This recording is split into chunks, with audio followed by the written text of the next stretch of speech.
Hello, welcome to All Things Maya. My name is Maya, and this is going to be my review of the Great British Sewing Bee, Season 8, Episode 9. It is Japan Week, and it is also the semifinals.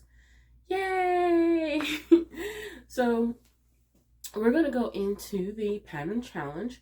They had 5 hours to create a kimono-inspired outfit that was designed by Esme and friend Okako.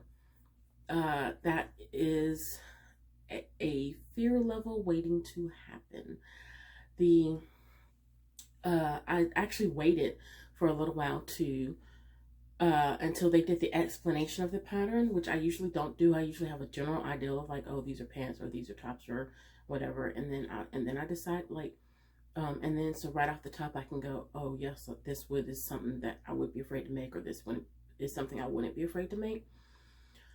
This time I had to wait because it's not something that would be familiar. It's something that was specifically designed for the challenge for the sewing bee, and I would put it at the top level. Out of scale of 1 to 5, I would definitely give this a 5. I would 100% scared to try to do something like this.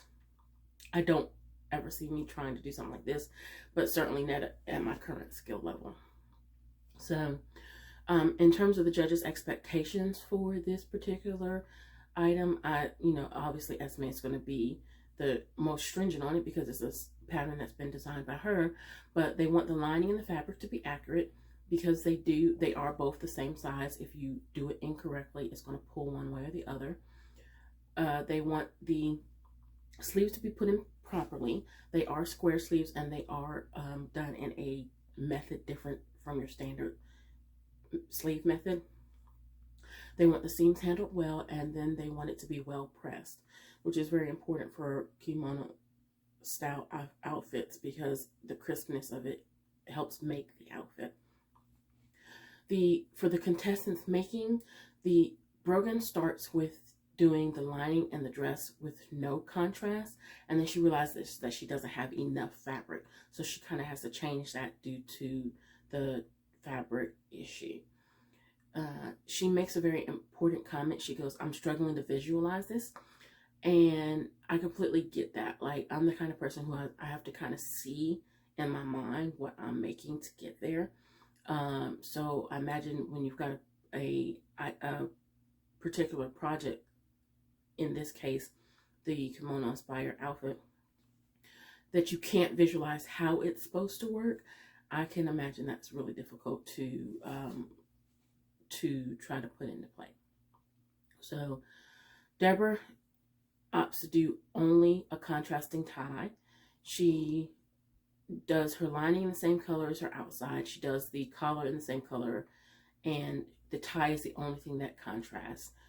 Annie does something really interesting. She decides to do a two-tone lining. So, I mean, that's like an extra step because now you're putting in another seam, and you have to hope everything lines up.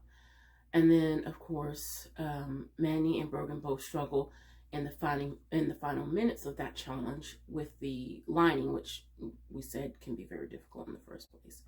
So for the judging, they said that Brogan's outfit was not pressed, the lining was too short, and they did like the contrast and the shape of the sleeves, but that she didn't manage to close the hole where she bagged it out. Deborah, they liked the fabric. They think that it suffered from having no contrast on it. I think they're really right. The tie was a nice contrast. It was a nice fabric color. Putting that on the collar would have really helped tie it together. And they said that the sleeve was sewn oddly, and that made everything pull tight on that one side. For Manny, they said that she pressed and bagged it out nicely, but the lining is pulling to the inside and pulling it up on the back because the lining is too short. For Annie, they liked the fabrics, the contrast. They said it was beautifully sewn, and that they really liked the split lining. They said it was precise, that the outfit overall was precise. So the rankings for this particular challenge, Deborah came in last, Brogan came third, Manny second, and Annie first. They literally said or maybe not literally, they said Annie's was a class above everyone else's. And she seemed to be doing a really good job. And with the pattern challenge, you don't have the knowledge of what it is ahead of time. So you can't practice that. So does this make me interested in trying this? No. That's really all I have to say about that. No, it doesn't make me interested in trying it at all. So we'll go on to the transformation challenge. For the transformation challenge, they had to use old denim and they had to repair it using sashiko. Sashiko means little stab, and it is a type of traditional Japanese embroidery or stitching, and it's used for decorative or functional reinforcement of clothing. So basically, it's used for mending. That's the short of it. They are given one piece, and they have an option of patches, stencils, and embroidery thread, and the judges want to be inspired. I think this particular challenge is more subjective than any other challenge that we have. There's certain things where it's like, you know, does it look country star enough? There's a little more defined clarification for how they would judge it. Okay, so with the sashiko, it feels like it's a little bit more subjective, more so than other projects. So this particular challenge, doing the sashiko, is not something that lends itself to having an imaginary example of what I would make in that particular situation, because it does depend on like where the holes are, what fabric you have, what type of placement and materials you have to work with. I'm actually thinking of doing I have several pairs of jeans that are old and that have holes in them, and I was going to use them for a quilt, and I might grab a pair of them and do a little try at the sashiko myself, because I think it would be fun to at least try. So for the contestant choices, Manny decides to go with a skirt, and she's using the holes as clouds, and she's going to make a rainbow on it. She puts a lot of work in the stitching. You watch her as she goes through, and I was really concerned that she wasn't going to make it in time. For Annie, she goes with a denim jacket, and she decides to do sort of patchwork stars and matching color on it. Brogan decides to grab a skirt, and she's also using stars, but she's making the holes bigger, which I feel like could be problematic in the end. And then Deborah, she picks a denim pinafore, and which is just a denim dress basically, and she opts to do some binding on it, and she's grumbling the whole time. And honestly, I do not blame her. It seems like, especially when you're coming up with it in 90 minutes off the top of your head, it seems like a very, very difficult thing to try to make work. So rightfully so, I 100% agree. In terms of the most out of the box, I think it's really hard to describe anything out of the box in this particular situation. They all had really good bits, but the point was in the sashiko. For me, I was personally drawn to Annie's jacket as a bit of a preference. I liked the matching collar, the stars, and the patchworkness of it. But Manny's skirt was like proper, and it was really cute as well. It had a little sun, it had a little rainbow, little clouds. So I think that overall, the one that I'm most drawn to is Annie's, but I can't not Manny's. I think she did a really good job. For the made to measure, they had 5.5 hours, and they had to make an origami inspired dress. So they had to fold and sculpt fabric around the body. I think that my excitement level on that is not at all. On a scale of 1 to 5, I would give it a definite 1. I think that in the end, like if I were to try to imagine making it, it's just so open-ended. It would take some research. I feel like it would take some image inspiration, and I can't even imagine what I would make for it. So yeah, and in terms of excitement levels, I would definitely go with the 1.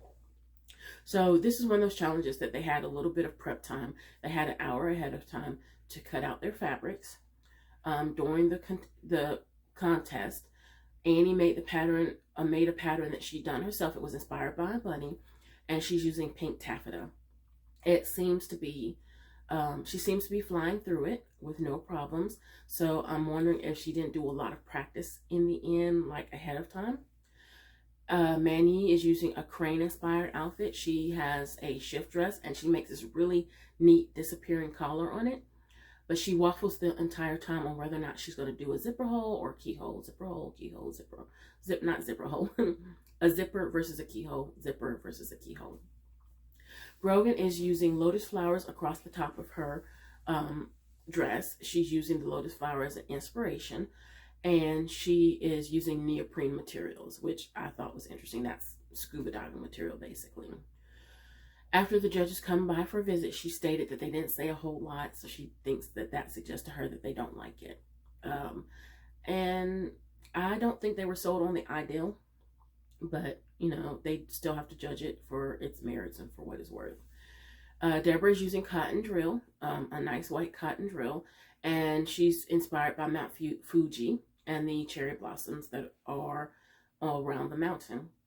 She's creating a very sculptural sleeve, and during the process she comments on how with building the sleeves you have to sew and then stop and then think about it, and sew and stop and think about it and look at what's being done to make sure that you're putting all your folds in the right place. So for the judging, they said that Annie's looked very origami and smart, that she made a smart choice in fabric and that it looked very sophisticated. They said that Manny decided to apply origami in a very literal sense. They felt like it was a simple dress, but it had an origami embellishment as opposed to being like made in the origami fashion. But they did like the 3D color. They said that Deborah's was striking, that it had a good silhouette. They loved the sleeves. They thought that she picked a good fabric, and they said it was nicely sewn and it was stunning. For Brogan, they said that it had a huge impact, that it was striking. I don't know if that's just a word of choice, but it was striking, and that the modern sleeves didn't really go well with the flowers that are sewn across the neckline, but it was all sewn well and it all fit really well. So I personally liked Deborah's the best. I think the white stands out. It's very striking. I like the touches of color on it. But I have nothing against Annie. I don't like pink, and so not liking a color tends to make things slightly different for me. Because I don't like pink, it's not that I don't like Annie's outfit. I think she did an excellent job. I just don't like pink. So the one I liked best was Deborah's. For me, whether or not it makes me interested in it, I would say kind of, because I feel like playing around with folding fabrics and finding out how they work well, like as a garment, I think that would be really interesting. But I also think that I would get really frustrated and probably stop relatively quickly. So for the highlights of the show, I feel like Annie's pattern challenge was a definite highlight. I think that she probably made that as perfect as she could possibly have made it. I feel like Manny's transformation challenge really embodied the ideal of Sashiko. And then I feel like Annie's made to measure and Deborah's made to measures were both really, really nice dresses, and I think that they really hit the brief. For the lowlights, I feel like everyone else's pattern challenge for the kimono inspired outfit is kind of a low light there. There were so many little fiddly things that just went wrong. And I think that Deborah's transformation was also a bit of a low light. I don't really feel like she embodied the Sashiko as much as she needed to in order to sort of rise to the top there. And I feel like Brogan's made to measure really didn't hit the mark. I don't feel like it reads very origami at all. The lotus flowers across the top of the neck were the closest thing, but like an undulating peplum didn't really strike me as origami, and the little circles around the sleeves didn't really strike me as origami. But they did say it was well put together. So for the final decisions, and whether or not I agree with them or not. Annie got her third garment of the week. Congratulations to Annie. Like I said, it's a great dress. She didn't seem to have very many problems with it. I just don't like pink. Um, she got the third, so that was her third garment of the week, and it was back-to-back garment of the weeks too, because she got it last week as well. I think that was totally deserved. I also think that Deborah gave her a run for her money with the white sculpture sleeves and the touches of color on the bottom of her dress. In terms of people leaving the bee, shock twist, everybody. No. So the shock twist was nobody left. They decided that everyone was basically on an even kill going into it. They couldn't decide who needed to go. So nobody left. I didn't see that coming. My husband, right before they said it, was like, I don't think they're going to send anyone home. And I'm like, that's not the way this works. But on the sewing bee, they have always sent someone home every week. There's never been a hitch. And this time there was the hitch. They couldn't decide, and they didn't send anyone home. So we're going to have 4 people going into the final. That I did not see.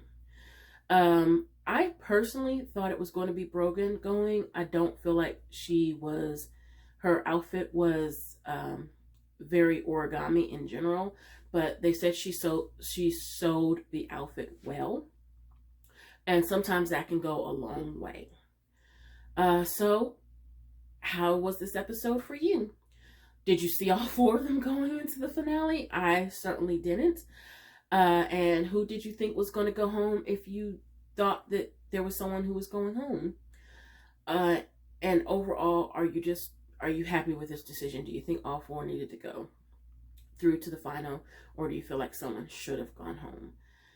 So I'm shocked. I can't wait to see the final. If you want to see my review of the final, make sure to like my channel and subscribe to my channel and click on the notifications. Thank you so much for watching All Things Maya, and I will see you at the finale. Thank you.